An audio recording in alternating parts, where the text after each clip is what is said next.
Daniel Blake is quite a simple story. It's about a guy, Daniel Blake, who is in his late 50s. He's been looking after his wife. At home, she passes away. He has a very major heart attack, survives that, and is told by his doctor he can't go back to work. So he applies for benefits, sickness benefit.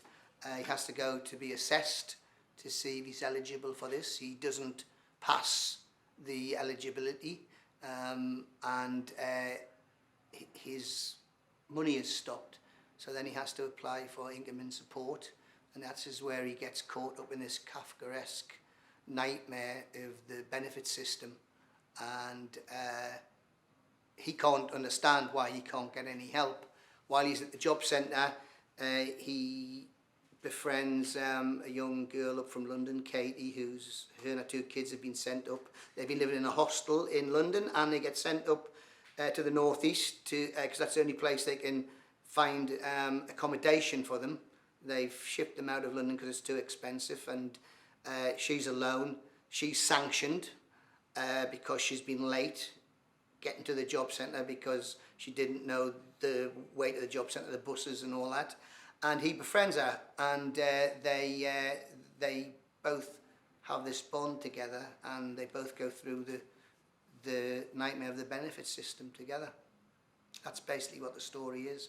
But it's also a story of people coming together to help each other. It's about help. It's about hope, and being a unit together. I think it's become more relevant.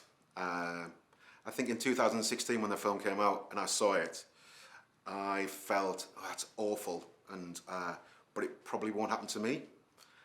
And I think now, moving into 2023, I think there's a lot of people will feel that Dan's journey could really be them. With the increased pressure and proposed cuts from our current government, the cost of living crisis and other factors across the world that I think will bite harder potentially than they did in 2016. So I think trying to tell that story, and it is a story from the Northeast, and I think it's a story from the Northeast that for a long time I think has much wider universal appeal, because there's huge swathes of the country are going to really feel what's going to happen in the next 2 years if our current government remain in power. So I think it has to be told, and I think we have to, in some ways, show a mirror to them a little bit about the people who make decisions that impact Dan's decisions. Well, when the film I, Daniel Blake came out in 2016, and it won the Palme d'Or and the BAFTA, and it had a very big impact, we all thought this would be a moment of change, but nothing has changed basically from 2016 to 2023. It's got even harder for people, and we felt there was still things to say, and so that's why we've decided to adapt it for the stage. There is one thing that's changed. It's the music, the on-hold music. That's changed from Vivaldi to something up-tempo and poppy. But apart from that, ordinary people are still finding it difficult to get through. It's as if they are putting obstacles in the way to get you just to capitulate and not bother,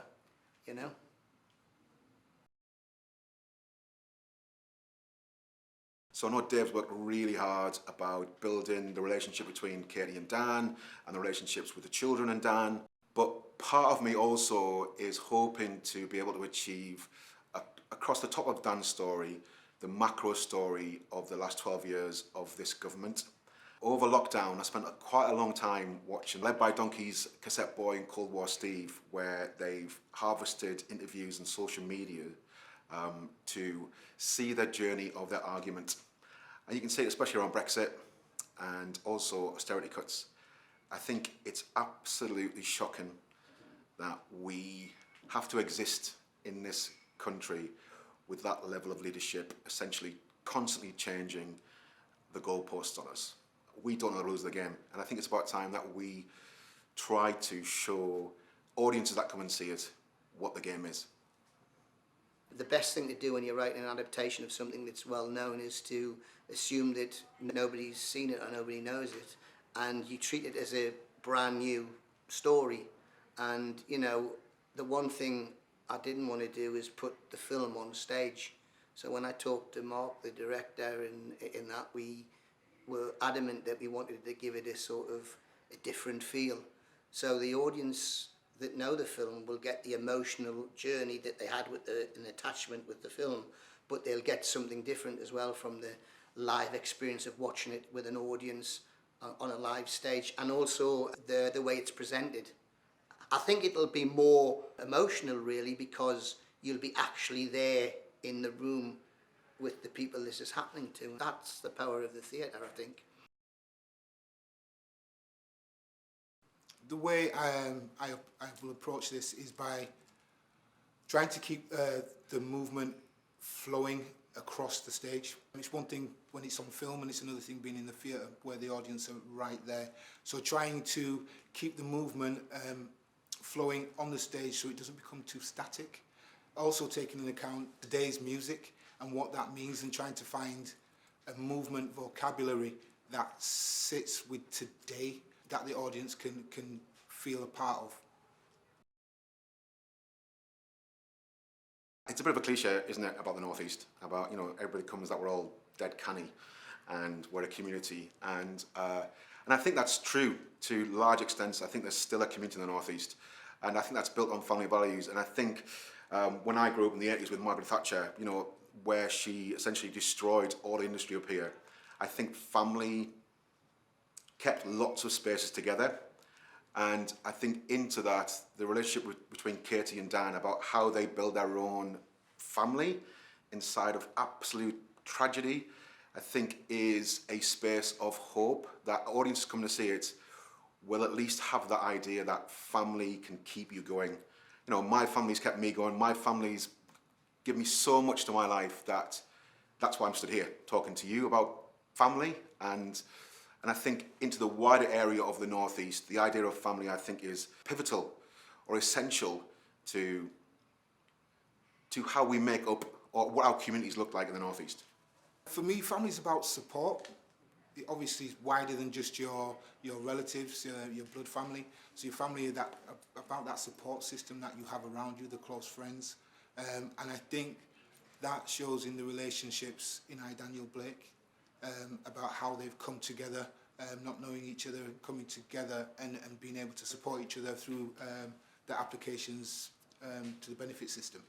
Family means, I think, hopefully it means protection, and it means facing things together. And I think that's what happens with Dan and Katie. Dan becomes, I think, the father that Katie never knew, and the kids, he becomes like a surrogate grandfather and sort of like a surrogate dad to Katie, you know. And I think they build their own little family